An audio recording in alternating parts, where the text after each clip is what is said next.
Pinag-usapan ngayon ang tuluyang pagkalas ni Honcho sa ex-battalion. Makikita sa mga post ng XB at sa pahayag ni Makagago na tuluyan na nga itong kumalas. Welcome to Sikat Story.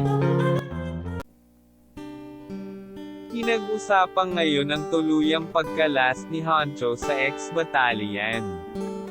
Makikita sa mga post ng XB at sa pahayag ni Makagago na tuluyan na nga itong kumalas.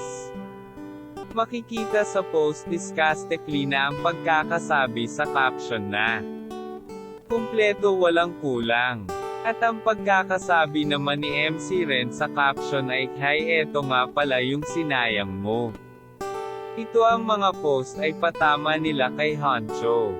Si Honcho ay isa sa mga tumulong para makilala at gumanda ang mga kanta ng ex-battalion.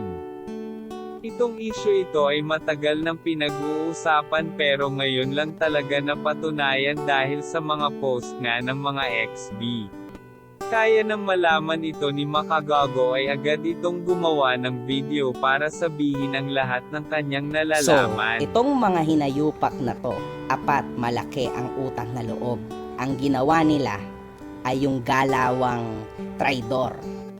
Sabi ni MG kaya wala si Honcho sa music video na chismis ay hindi siya tulad ng mga yan. Si Honcho ay nagbago ng totally at seriously na siya ngayon at focus sa pamilya at natututo na sa kanyang mistakes.